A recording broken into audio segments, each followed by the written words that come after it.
Hello student, मैं विकास आप सभी का एग्जाम मंथन यूट्यूब चैनल पर स्वागत करता हूं। तो आज का जो हमारा टॉपिक है वो है सिंधु नदी तंत्र के ऊपर क्वेश्चन। हमने गंगा नदी तंत्र, ब्रह्मपुत्र नदी तंत्र और सिंधु नदी तंत्र को कंप्लीट कर लिया है। अब हमारी बारी है क्वेश्चन लगाने की, क्योंकि ये सभी नदियां हैं हिमालयी नदियां। हमें पहले हिमालयी नदियों का कॉन्सेप्ट पढ़ा, फिर क्वेश्चन करें। अब पढ़ेंगे हम प्रायद्वीपीय भारत की नदियां, उसके बाद जैसे कि अरब सागर में जल गिराने वाली नदियां, उसके बाद बंगाल की खाड़ी में जल गिराने वाली नदियां, फिर उनके ऊपर क्वेश्चन करेंगे। इतनी वीडियो में नदियों को कवर कराने का कारण यह है कि इससे मेरा तो कोई फायदा है नहीं। अगर मेरा फायदा है तो उससे ज्यादा कहीं आपका फायदा है।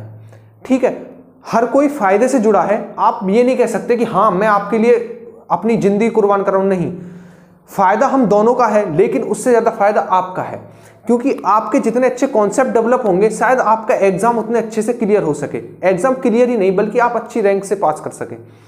अगर आज आप मेरे साथ जुड़ जाते हैं ज्योग्राफी में, एक भरोसे के साथ बता रहा हूं, आने वाले टाइम में आपके साथ सामने एनसीईआरटी रखी होगी और ऐसी कोई चीज ना होगी जो आपको नहीं आती हो। ना कि एनसीईआरटी के कॉन्सेप्ट, बल्कि आप क्वेश्चन तक सोल्व कर पाएंगे। एनसीईआरटी के पीछे लिखे हुए होते हैं ये जितने भी बोर्ड पर क्वेश्चन लिखे गए हैं, ये वही हैं जो लिखे होते हैं एनसीईआरटी के पीछे। महत्वपूर्ण तथ्य या फिर महत्वपूर्ण बिंदु वहीं से उतारे गए हैं, वहीं से लिए गए हैं। तो मेरा काम है बस आपको अच्छे से इन्हें एक्सप्लेन करना। जिसने कॉन्सेप्ट वाली वीडियो नहीं देखी, सबसे पहले कॉन्सेप्ट वाली वीडियो देखे। 30 मिनट की वीडियो है, कोई आफत नहीं आ रही, आप पर नोट्स मिल रहे हैं, क्या आफत है। 3 मिनट की वीडियो देखिए अच्छे से, उसके बाद क्वेश्चन आंसर टेस्ट लगाइए। ठीक है, तो आज का हम अपना टॉपिक शुरू करते हैं, वो है सिंधु नदी तंत्र के ऊपर क्वेश्चंस। ठीक है, जिसके अंतर्गत हमारा जो पहला क्वेश्चन है वो है सिंधु नदी का उद्गम कहां से होता है। तो जब हमारा चेमा युंगडुंग ग्लेशियर यानी बर्फ का टुकड़ा पिघलता है, तो जो पहले गड्ढे में पानी भरता है उससे एक झील का निर्माण होता है, वो है मानसरोवर झील। ठीक है, मानसरोवर झील से ही हमारा सिंधु नदी का उद्गम होता है। उसके बाद सिंधु नदी हमारी जम्मू कश्मीर में प्रवेश करती है, यानी भारत में प्रवेश करती है। उसके बाद ये पाकिस्तान में चली जाती है। ठीक है, नेक्स्ट क्वेश्चन देखते हैं, वो है सिंधु नदी तंत्र की एकमात्र ऐसी नदी जिसका उद्गम जम्मू कश्मीर से होता है। तो उसका आंसर होगा झेलम। ठीक है, सिंधु नदी तंत्र की यह एकमात्र नदी है जिसका उद्गम जम्मू कश्मीर से होता है। जम्मू कश्मीर में भी वो कहां से होता है, ये आपके पूछने वाली चीज है। तो जम्मू कश्मीर से भी इसका उद्गम होता है बेरीनाग के समीप। बेरीनाग के समीप शेषनाग झील से। ठीक है, बेरीनाग के समीप शेषनाग झील से उद्गम होता है झेलम नदी का। उसके बाद ये भारत और पाकिस्तान की सीमा बनाती है और उसके बाद चली जाती है किसमें, पाकिस्तान में चली जाती है। और पाकिस्तान में भी किस नदी से जाकर मिलती है, तो आपका आंसर होगा चिनाब नदी से। ठीक है, फिर से रिपीट करता हूं, सिंधु नदी तंत्र की एकमात्र ऐसी नदी जिसका उद्गम जम्मू कश्मीर से होता है, आपका आंसर होगा झेलम नदी। अब उद्गम कहां से होता है, तो आपका आंसर होगा बेरीनाग के समीप शेषनाग से इसका उद्गम होता है। उसके बाद ये भारत की सबसे बड़ी मीठे पानी की झील जो है हमारी वुलर झील, जो कि जम्मू कश्मीर में है, उससे होते हुए भारत पाकिस्तान की सीमा बनाते हुए बहती है और उसके बाद हमारी पाकिस्तान में चली जाती है। पाकिस्तान में भी जाकर ये चिनाब नदी से मिल जाती है। ठीक है, और सिंधु नदी तंत्र की एकमात्र ऐसी नदी है जो कि विसर्पण करती है। विसर्पण क्या होता है, आपने देखा होगा सांप लहरता है, ठीक है, लहरें लेकर चलता है, उसे ही कहते हैं विसर्पण। और विसर्पण क्यों करती हैं नदियां, नदियां विसर्पण इसलिए करती हैं, जब वो बहती हैं तो उन्हें ढाल वाला स्थान नहीं मिल पाता है बहने के लिए, तो वो बिखर जाती हैं अपनी धाराओं में। जब वो अपनी धाराओं में बिखर जाती हैं तो इसे कहते हैं विसर्पण। अपनी बहुत सारी धाराओं में बिखर जाना, ये होता है विसर्पण। ठीक है, क्योंकि उन्हें ढाल नहीं मिल पाता। आप अपने कमरे में देख लीजिए, पानी गिराइए, ठीक है, आपका ढाल अगर तेज नहीं होगा, ऐसा तो है नहीं आपका कमरा इस तरीके से है ढाल का, ठीक है, आपका कमरा इस तरीके से, आप पानी गिराएंगे चारों तरफ बिखर जाएगा। इसे कहते हैं विसर्पण, यानी बहुत सारी धाराओं में बढ़ जाना। यदि यही चीज ये इस तरीके से होती ढाल, क्या ये विसर्पण हो पाता, पानी बिखर पाता चारों तरफ? नहीं, पानी बहुत तेज ढलान से जाता। ठीक है, तो विसर्पण कब करती है नदियां, जब उन्हें तेज ढलान नहीं मिल पाता बहने के लिए। यानी जो हमारी झेलम नदी है वो कश्मीर घाटी से होकर बहती है। जब वो कश्मीर घाटी से होकर बहती है तो उसे इतना तेज ढलान नहीं मिल पाता बहने के लिए जिससे कि वो तेजी से बह सके। उसे समतल सपाट स्थान मिलता है जिसके कारण वो बहुत सारी धाराओं में बट जाती है। इसे कहते हैं विसर्पण। तो सिंधु नदी तंत्र की एकमात्र नदी जो कि विसर्पण करती है, आपका आंसर होगा झेलम नदी। ठीक है, अब हम देखते हैं नेक्स्ट क्वेश्चन। नेक्स्ट है हमारी सिंधु नदी कितने देशों से होकर बहती है। तो सिंधु नदी हमारी 3 देशों से होकर बहती है। पहला, जहां पर इसका उद्गम हुआ, चेमा युंगडुंग ग्लेशियर के मानसरोवर झील से, चीन में। दूसरा, उसके बाद भारत में प्रवेश किया और उसके बाद पाकिस्तान में चली गई। ठीक है, चीन या तिब्बत, भारत और पाकिस्तान, 3 देशों से होकर बहती है हमारी सिंधु नदी, इसलिए कहते हैं इसे अंतरराष्ट्रीय नदी। ठीक है ना। नेक्स्ट क्वेश्चन देखते हैं, वो है सिंधु नदी तंत्र की कौन सी नदी अंतरराष्ट्रीय नदी नहीं है। देखो सिंधु नदी तंत्र की जितनी भी नदियां हैं सभी अंतरराष्ट्रीय नदियां हैं। जैसे कि सिंधु हमारी तिब्बत के मानसरोवर झील से निर्माण हुआ, उसके बाद भारत, उसके बाद पाकिस्तान, 3 देशों से। ठीक है। उसके बाद झेलम पाकिस्तान में गई, अंतरराष्ट्रीय नदी। उसके बाद चिनाब पाकिस्तान में गई, अंतरराष्ट्रीय नदी। रावी हमारी पाकिस्तान में गई, अंतरराष्ट्रीय नदी। सतलज हमारी पाकिस्तान में गई, अंतरराष्ट्रीय नदी। लेकिन जो हमारी व्यास है वो अंतरराष्ट्रीय नदी नहीं है, यानी वो पाकिस्तान में नहीं जाती है। या तो क्वेश्चन इस प्रकार पूछा जाए कि सिंधु नदी तंत्र की एकमात्र ऐसी नदी जो कि पाकिस्तान में नहीं जाती है, पहला क्वेश्चन। ठीक है। दूसरा क्वेश्चन, सिंधु नदी तंत्र की एकमात्र ऐसी नदी जो कि अंतरराष्ट्रीय नदी नहीं है, तो आपका आंसर होगा व्यास नदी। क्यों? क्योंकि व्यास नदी हमारी हिमाचल प्रदेश के रोहतांग दर्रे से निकलती है, उसके बाद ये सतलज नदी में मिल जाती है। कहां पर? कपूरथला में। कपूरथला पड़ता है हमारा पंजाब में। जहां पर ये सतलज नदी में मिलती है कपूरथला में, वहां से एक नदी का निर्माण हुआ है। कौन सी नहर का निर्माण हुआ है? उसका नाम है इंदिरा गांधी नहर, जो कि भारत की सबसे लंबी नहर है। देखते हैं दोबारा से, एकमात्र ऐसी नदी सिंधु नदी तंत्र की जो कि पाकिस्तान में नहीं जाती है, या फिर सिंधु नदी तंत्र की एकमात्र ऐसी नदी जो कि अंतरराष्ट्रीय नदी नहीं है, तो आपका आंसर होगा व्यास। दूसरा क्वेश्चन होगा व्यास का उद्गम कहां से होता है, तो व्यास नदी का उद्गम रोहतांग दर्रे हिमाचल प्रदेश से होता है। उसके बाद ये सतलज नदी में मिल जाती है भारत में ही। कहां पर? पंजाब के कपूरथला में। जहां पर ये पंजाब के कपूरथला में सतलज नदी में मिलती है, वहां से एक नहर निकाली गई है जिसका नाम है इंदिरा गांधी नहर, जो कि भारत की सबसे लंबी नहर है। नेक्स्ट क्वेश्चन देखते हैं, वो है व्यास नदी सतलज नदी में कहां पर मिलती है। तो अभी मैंने बताया व्यास नदी सतलज नदी में पंजाब में मिलती है। पंजाब के भी किस स्थान पर? कपूरथला में। कहां पर? कपूरथला में मिलती है। और कपूरथला में जहां पर मिलती है वहां से एक नहर निकाली गई है जिसका नाम है इंदिरा गांधी नहर, जो कि भारत की सबसे बड़ी नहर है। बार बार बोलने का कारण यह है कि आपको चीजें दिमाग में अच्छे से बैठ जाए। ठीक है। ना तो मुझे मजा आ रहा है बोलने में, ना ही आपको मजा आ रहा होगा। ठीक है ना। आपको बस इसलिए सुननी है चीजें क्योंकि आपको एग्जाम क्वालिफाई करना है, तो बस आप आसानी से सुनते रहिए। ज्यादा बड़ी वीडियो नहीं है, छोटी छोटी वीडियो है। ठीक है। नेक्स्ट क्वेश्चन देखते हैं, वो है सिंधु नदी का उद्गम कहां से होता है। तो मैंने आपको बताया था सिंधु नदी का उद्गम होता है हमारा मानसरोवर झील से। ठीक है। सिंधु नदी का उद्गम, सॉरी सिंधु नहीं है, ये सतलज है। ठीक है। सिंधु हमने ऊपर पढ़ लिया था, हम यहां पर कर लेते हैं सतलज। ठीक है ना। 2 क्वेश्चन सेम बन जाएंगे वरना। सतलज नदी का उद्गम कहां से होता है? क्वेश्चन इस प्रकार पूछा है, सतलज नदी का उद्गम जब चेमायुंगडुंग ग्लेशियर पिघलता है तो उसके पिघलने से एक झील का निर्माण होता है, राकसताल झील। राकसताल झील से ही सतलज नदी का निर्माण होता है। सतलज नदी हमारे हिमाचल प्रदेश में प्रवेश करती है और उसके बाद पाकिस्तान में चली जाती है।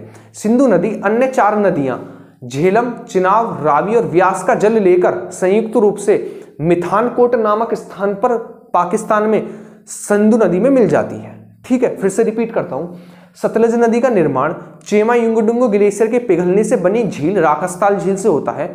उसके बाद ये हिमाचल प्रदेश से भारत में प्रवेश करती है और उसके बाद हमारी पाकिस्तान में चली जाती है। यह अन्य 4 नदियां झेलम, चिनाब, रावी और व्यास, इनका जल लेकर संयुक्त रूप से मिठानकोट नामक स्थान पर सिंधु नदी में मिल जाती है और सिंधु नदी अंतिम रूप से अपना जल गिराती है किसमें? अरब सागर में। ठीक है। नेक्स्ट क्वेश्चन देखते हैं, वो है हमारा चिनाब नदी का उद्गम कहां से होता है। तो चिनाब नदी का उद्गम होता है हमारा बारालाचाला दर्रा। ठीक है ना। चिनाब, रावी और व्यास, फिर से रिपीट करता हूं, चिनाब, रावी और व्यास तीनों का उद्गम हिमाचल प्रदेश से होता है। चिनाब का उद्गम जो होता है वो होता है बारालाचाला दर्रे से, बारालाचाला दर्रा। ठीक है। और जो हमारा रावी और व्यास नदियां हैं इनका उद्गम होता है हमारा रोहतांग दर्रा, हिमाचल प्रदेश। होता तीनों का हिमाचल प्रदेश से है, लेकिन चिनाब का होता बारालाचाला दर्रे से, जबकि रावी और व्यास का होता हमारा रोहतांग दर्रे से। ठीक है। नेक्स्ट क्वेश्चन देखते हैं, वो है हमारा सतलज अन्य नदी, जो सतलज नदी है हमारी वो अन्य 4 नदियों का जल लेकर सिंधु नदी पर किस स्थान पर मिलती है, ये आपका क्वेश्चन है। तो सतलज नदी अन्य 4 नदियां झेलम, चिनाब, रावी और व्यास, इनका जल लेकर संयुक्त रूप से पाकिस्तान के मिठानकोट पर जाकर सिंधु नदी में मिलती है। कहां पर? पाकिस्तान के मिठानकोट पर। पाकिस्तान के मिठानकोट पर जाकर सिंधु नदी में मिलती है और सिंधु नदी अंतिम रूप से अपना जल गिराती है अरब सागर में। ठीक है। नेक्स्ट क्वेश्चन देखते हैं, वो है सिंधु नदी सिंधु गार्ज का निर्माण कहां पर करती है। जिस बच्चे को भी गार्ज का नहीं पता है वो मैं गार्ज बता देता हूं, जिसने मेरी पहली वीडियो नहीं देखी है। देख लीजिए, मान लीजिए ये आपका कोई पहाड़ है, पर्वत है। ठीक है। ये कोई पहाड़ है, जब नदियों ने बहना शुरू किया होगा तो इस स्थान से किया होगा, ऊपर वाले से। जैसे जैसे नदियां बहती गई तो सीधी सी बात है वो मिट्टी पहाड़ को काटेंगी, क्योंकि नदियां कोई ऐसे तो है नहीं कि एक धारा है। ठीक है, बहुत सारा पानी बहता है, जब वो पहाड़ को काटती गई तो ये वाली स्थिति आ गई। ठीक है, ये वाली स्थिति आ गई। तो ये जो हमारी ये वाली घाटी है, आई आकार की घाटी, इसे कहते हैं गार्ज। ठीक है, क्या कहते हैं? गार्ज। जो हमारा ये गार्ज है, इस गार्ज का निर्माण करती है हमारी सिंधु नदी गिलगिट के समीप। कहां पर? हमारे जम्मू कश्मीर में। ठीक है, जम्मू कश्मीर में गिलगिट के समीप सिंधु गार्ज का निर्माण करती है सिंधु नदी। ठीक है, इसे कहते हैं हम गार्ज। जब नदियां पहाड़ को काटकर आई आकार की घाटी का निर्माण कर ले, इसे कहते हैं गार्ज। और सिंधु नदी सिंधु गार्ज का जो निर्माण करती है वो करती है गिलगिट, जो कि हमारा पड़ता है जम्मू कश्मीर में। जब ये पाकिस्तान में एंट्री करने वाली होती है, उसी स्थान पर इसका निर्माण करती है सिंधु गार्ज का। ठीक है, नेक्स्ट क्वेश्चन देखते हैं। नेक्स्ट क्वेश्चन है, रावी और व्यास नदियों का उद्गम कहां से होता है? तो हमारी चिनाब, रावी और व्यास तीनों का उद्गम हिमाचल प्रदेश से होता है। पहली चीज तो आपको याद रखनी है। ठीक है, पहली चीज, चिनाब, रावी और व्यास तीनों का उद्गम हिमाचल प्रदेश से होता है, फर्स्ट चीज। दूसरी चीज, तो फिर चिनाब का उद्गम कहां से होता है? तो चिनाब का उद्गम हमारा बारालाचाला दर्रा हिमाचल प्रदेश से होता है। अब बात आती है रावी और व्यास का उद्गम कहां से होता है? तो रावी और व्यास जो नदियां हैं, इनका उद्गम होता है हमारा रोहतांग दर्रा, जो कि ये भी हमारा हिमाचल प्रदेश में पड़ता है। ठीक है, आपको ये चीजें याद रखनी है। नेक्स्ट क्वेश्चन देखते हैं, वो है सिंधु नदी की एकमात्र सहायक नदी जो कि विसर्पण करती है। मैंने भी आपको बताया था वो कौन सी? झेलम नदी है। ठीक है, झेलम नदी हमारी एकमात्र सिंधु की ऐसी सहायक नदी है जिसका उद्गम जम्मू कश्मीर से होता है, पहली चीज। दूसरी चीज, ये विसर्पण करती है क्योंकि ये कश्मीर घाटी से होकर बहती है, जहां पर इसे समतल सपाट स्थान मिलता है, तेज ढलान मिल नहीं पाता, इसलिए बहुत सारी वितरिकाओं में बट जाती है, इसे कहते हैं विसर्पण। ठीक है, इसका उद्गम कहां से होता है? तो इसका उद्गम बेरीनाग के समीप शेषनाग से होता है। उसके बाद ये भारत पाकिस्तान की सीमा बनाते हुए पाकिस्तान में एंट्री कर जाती है, और पाकिस्तान में एंट्री करने के बाद किस नदी में जाकर मिलती है? चिनाब नदी में जाकर मिलती है। नेक्स्ट क्वेश्चन देखते हैं, इंदिरा गांधी नहर का निर्माण कहां से हुआ? तो जहां पर व्यास नदी, जो कि रोहतांग दर्रा हिमाचल प्रदेश से निकलती है, जब व्यास नदी सतलज नदी में कपूरथला पंजाब में आकर मिलती है, तो वहां से एक नहर निकाली गई है। ठीक है, वहां से एक नहर निकाली गई है जिसका नाम है इंदिरा गांधी नहर, जो कि भारत की सबसे बड़ी नहर है। ठीक है, फिर से रिपीट करता हूं, व्यास नदी का उद्गम रोहतांग दर्रा हिमाचल प्रदेश से होता है। जब व्यास नदी हमारी सतलज नदी में पंजाब के कपूरथला में मिलती है, तो वहां से एक नहर निकाली गई है जिसका नाम है इंदिरा गांधी नहर, जो कि भारत की सबसे बड़ी नहर है। ठीक है, नेक्स्ट क्वेश्चन देखते हैं, वो है सिंधु नदी जल समझौता कब हुआ था? तो मैंने आपको बताया था सिंधु नदी जो जल समझौता था वो हुआ था हमारा 1960 में। कब? 1960 में। उसके अंतर्गत क्या डिसाइड किया गया था कि जो हमारी 6 नदियां हैं, 6 नदियां कौन कौन सी? सिंधु व उसकी 5 सहायक नदियां। 6 नदियां हमारी हैं सिंधु, झेलम, चिनाब, रावी, व्यास और सतलज। ठीक है, सिंधु, झेलम, चिनाब, रावी, व्यास और सतलज। इन 6 नदियों में से ऊपर की 3 नदियां कौन कौन सी है? सिंधु, झेलम और चिनाब। सिंधु, झेलम और चिनाब, इन 3 नदियों का 80% जल का प्रयोग पाकिस्तान करेगा और 20% जल का प्रयोग भारत करेगा। ठीक है, जबकि जो हमारी लास्ट की 3 नदियां हैं कौन कौन सी? रावी, व्यास और सतलज। इनके 80% जल का प्रयोग तो भारत करेगा और 20% जल का प्रयोग पाकिस्तान करेगा। ये था सिंधु नदी जल समझौता, जो कि हुआ था हमारा 1960 में। इसे सिंधु नदी जल समझौता इसलिए कहते हैं क्योंकि यह सभी समझौता सिंधु और उसकी सहायक नदियों पर हुआ था। ठीक है, क्योंकि झेलम, चिनाब, रावी, व्यास और सतलज सिंधु की सहायक नदियां हैं, इसीलिए इसे सिंधु नदी जल समझौता कहते हैं। ठीक है, नेक्स्ट और लास्ट क्वेश्चन है, वो है हमारा सिंधु नदी जो है अन्य सभी 5 नदियों का जल लेकर अपना जल कहां पर गिराती है? तो अपना जल गिराती है अरब सागर। ऑप्शन देगा अरब सागर या बंगाल की खाड़ी। ठीक है, ये क्वेश्चन नॉर्मली एग्जामों में नहीं पूछा जाता, लेकिन जो हमारे पुलिस वाले एग्जाम होते हैं उनमें ये क्वेश्चन पूछा जाता है। ये पूछ लेता है कि ये नदी अरब सागर में जल गिराती है, बंगाल खाड़ी में गिराती है। ठीक है, तो आप मैप से पढ़ेंगे, शायद आप इन्हें चुटकियों में हल कर पाए। ठीक है, तो हमारी सिंधु नदी कहां पर गिराती है? अरब सागर में जल गिराती है। सिंधु नदी से सतलज नदी अन्य 4 नदियों का जल लेकर कहां पर मिलती है? मिठानकोट नामक स्थान पंजाब में मिलती है, पाकिस्तान में मिलती है। ठीक है, हमारी पंचनद कौन कौन सी है? पूछ लेगा पंचनद नदियां कौन कौन सी है, तो हमारी है कौन कौन सी? झेलम, चिनाब, रावी, व्यास और सतलज। झेलम, चिनाब, रावी, व्यास और सतलज, ये हमारी पंचनद है। पंचनद क्यों है? पहली चीज तो 5 नदियां हैं।